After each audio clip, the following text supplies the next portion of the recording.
Hi there, friends. Today I'm gonna be showing you the steps I take to soak all my baby tortoises. So right here we have the leopard tortoises, Stigmatolis pardalis, really beautiful tortoise. So I have 11 of them in here, actually 10. So we got two. I count them all up to make sure I got every single one. These two are the first ones that I've ever produced, are the first ones that hatched, and they're roughly 2 months old, maybe. Getting nice and big. And then we have three. One of the youngest ones, Eximus, has a really nice scoop pattern right there. And he's got six here too. And then you see any more. And after they get taken out, and this is Tiramisu, the third one to hatch. And then so that's five. Then you have Milk, second one to hatch. Actually, the first one. That's six. And Tom,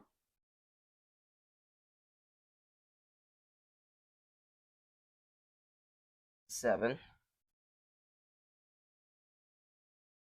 Um, then we've got to make sure.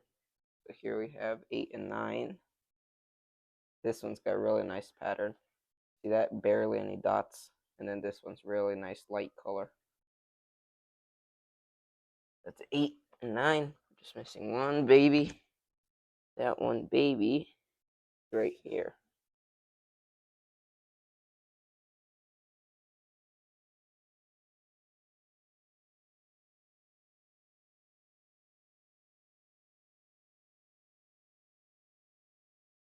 Now that I have them all in here, I'm going to take them outside to soak them. And then after I soak them, they're going to go outside on the grass to graze and just get natural UVB. So now that I have them all, this is where I soak them.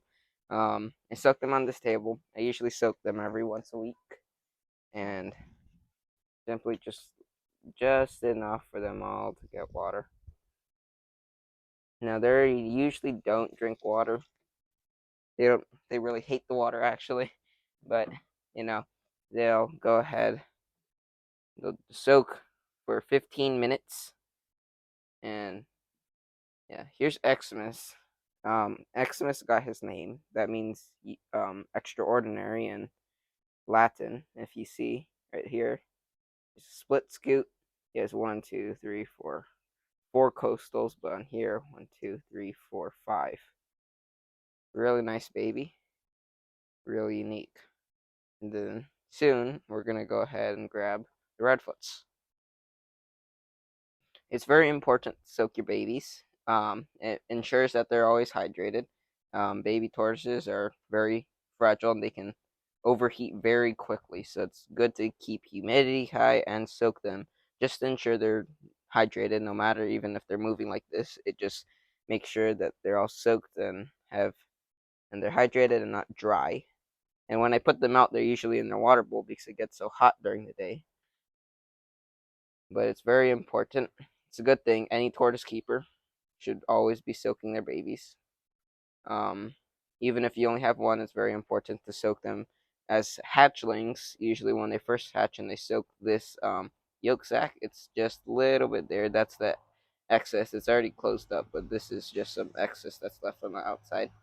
But once it's closed up, then they can go ahead, go inside the enclosure. But I soak them once the newly hatch, roughly once a day, actually once a day for 30 minutes, just to ensure that they need the water so they can straighten out and keeps them hydrated because when they come out of the egg, they really drink a lot of water.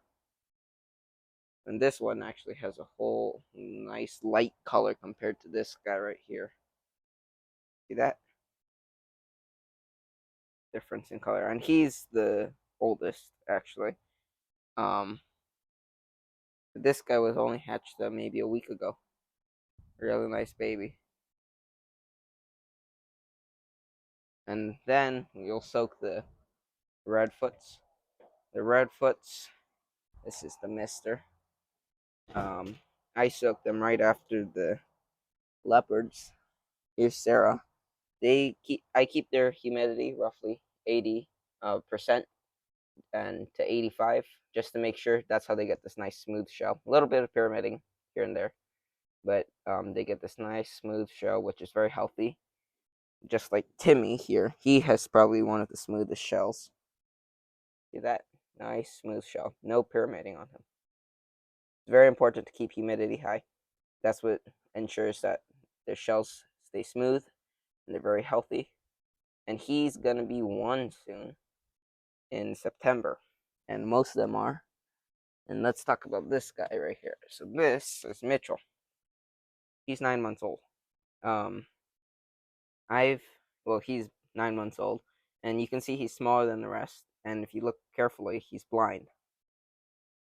See that? And since he's blind, I take extra steps to feed him. So I make his own mashes, and I use pellets, mixed lettuce, sometimes fruit, and of course calcium powder every now and then. And then he'll be able to eat on his own. He eats on his own when it comes to pellets. You don't have to worry about that too much. If you look carefully, he has extra scoots too, just like Xmas. Each row has a different one. He has extra scoots here and split scoots here too. I'll do a separate video on him so you guys can better understand his story. But yeah, that's him, Mitchell. Now that they're all soaked for 15 minutes, I'm gonna go ahead and put them in the outside enclosure where they'll get natural UVB. And it's right next to the three-toed enclosure. It's a simple setup for these guys.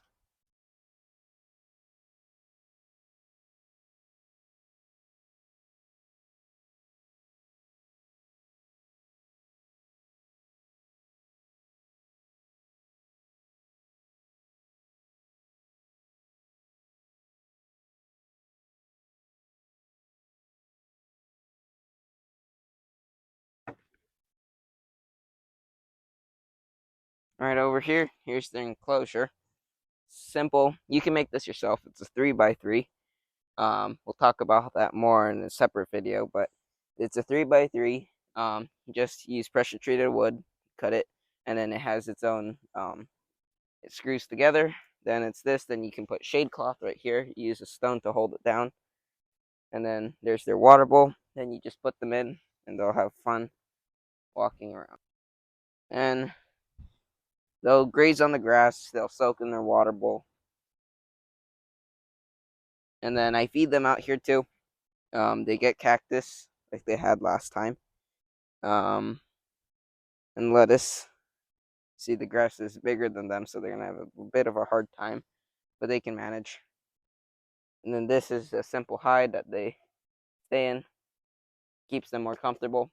They'll hide in this tall grass right here. Yeah, this gets them used to natural UVB is very important for them. It's the best thing you can provide as a tortoise breeder or keeper.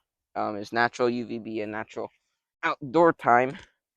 And let's grab this rock. Just place right here. This will keep the shade down. It's important to put shade because they'll overheat, like I said, and they can die because of that. So it's important to keep shade for them. Even if you think that just because they come from a desert means they're fine, they need shade. They'll hang around there most of the day, but they'll walk around and get their UVB. Humidity though is mainly during the day or when I can't put them in. That's when they get their humidity in. And outside here, sometimes if it's just light drizzle, I'll keep them out.